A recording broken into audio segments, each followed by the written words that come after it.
Hi, I'm Dr. Athena Phyllis Tsimikas from Scripps Health in San Diego, California, and I'm joined today by Dr. Grazia Aleppo and by Dr. Shah. And we're going to be talking just a little bit about some of the digital interventions that have come available for diabetes care. It's been exciting since 1999 when CGM was first introduced. It has now become quite common for us to use CGM technology in the clinics, and we're just going to talk a little bit about what the benefits are and maybe what some of the barriers are to using this. And then additionally, maybe a few other digital interventions that are coming into use and can benefit patients as well. So maybe I'll just start with Grazia, you first, and tell me, CGM in the clinic, what sort of benefits have you seen from being able to offer this to your patients? You know, we offer during diabetes education, and we also offer once the patient is already on even one insulin dose or even going to insulin dose, we always offer it. And we tell the patient, especially type 2 diabetes, we know they don't check the glucose levels. It's a very well-known thing. And so how do I convince a patient that there is an issue? When I show a diagnostic CGM and I see all the ups and downs, and they see, oh my goodness, they know that I was going so high. In fact, that makes a huge difference. For the patient feels empowered to say, I know now what am I missing?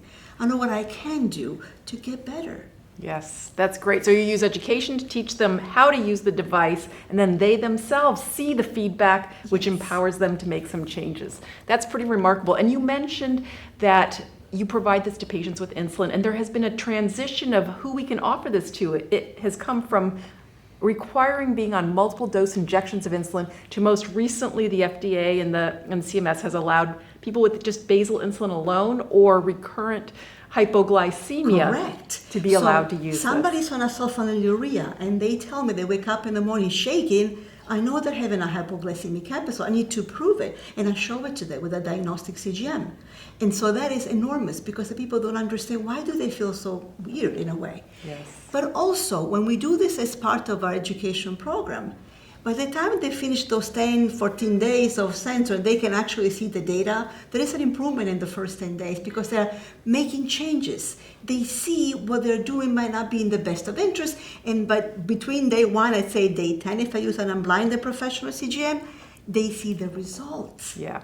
Yeah, so the proof is in the pudding, essentially. It is in the data, and also it's personal. There is no physician-provider comment. They see themselves. There's nobody to blame or feel belittled by. And they say, oh, I know I can do this. And that's the number one thing that I find to be those aha moments that make such a big difference to start the conversation. Absolutely. Very powerful.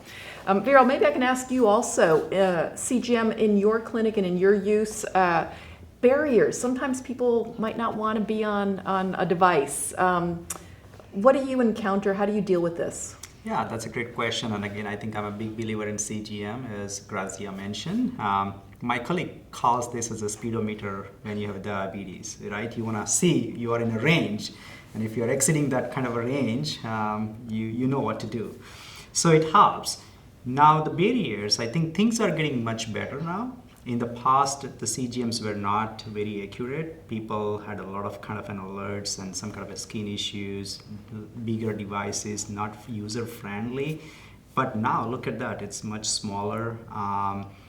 You don't require calibration, not many hassles. So things are moving in the right direction. Also, I think another barrier in the past used to be a cost and insurance coverage, which you already mentioned that now CMS has opened up like a really large opportunity for all people with type 2, not even on insulin therapy, to use CGM. So I think the barriers are becoming less and less. Mm-hmm. So I want to tell my colleagues is that I think one of the barrier is therapeutic inertia by us, right? Let's remove that big barrier first. That's a good point. And then second is that, of course, there are people who don't like something attached to their body. With all due respect, that's fine. So if I speak about my own patient population, I would say 90% are able to use CGM, 10% probably still are hesitant to use CGM or not able to due to cost, insurance, and some other issues. But that's 10%. Let's be positive that 90% we are able to get a success in getting these people on CGM. Yeah, I think that's very true. And I think I've also found even in our low-income populations nowadays, many of the health plans and insurance coverage, Medicaid, Medi-Cal in California, are actually covering it in the appropriate situations as you discussed In fact, already. we have in Illinois, great access to CGM for a patient with type 2 on insulin. Just to go on that, sometimes I tell my patient, I'm doing a Holter monitor for your glucose. Would you just use it for just a week? And then no. And they said, okay, I'll do it for you. And then they actually want to go on the system. And so it's interesting to see what perception is.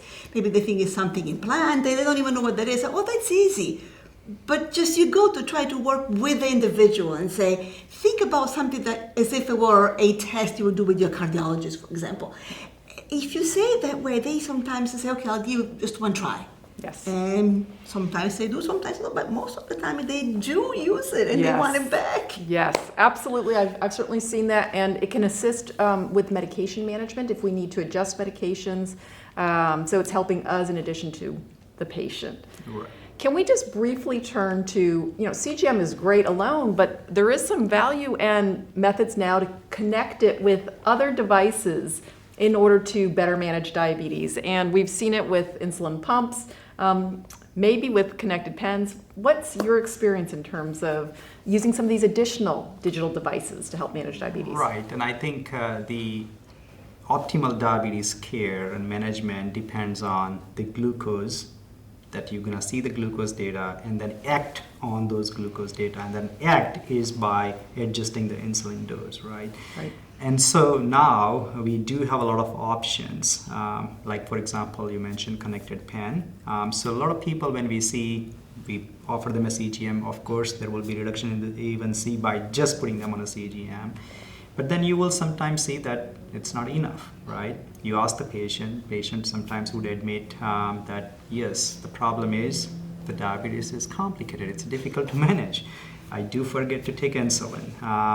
Those situations, the connected pens provides not just the patient the data, but also provider that how many times the patients are missing that insulin dose. Right. If you know that information, you're going to act on that information and improve that care, right?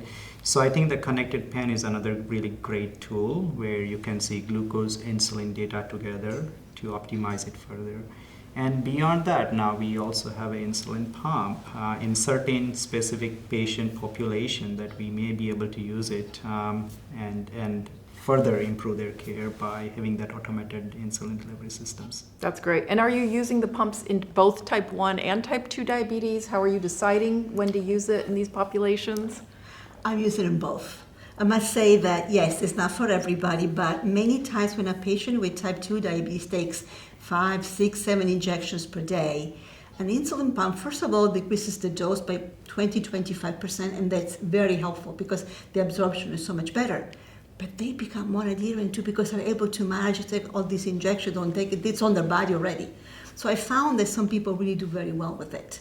Again, you need to educate the person, make sure there is the right person, explain what the system can and cannot do, because if they don't push the button, the insulin's not going to get delivered, right? Absolutely. But there is a place for type 2 patients in pumps, for sure. Excellent. That's great. So I think what I've heard from everybody is we need education to ensure that if our patients know how to use these and interpret what is coming back to them. We have devices now that can offer an intervention in addition to just the knowledge of what's going on.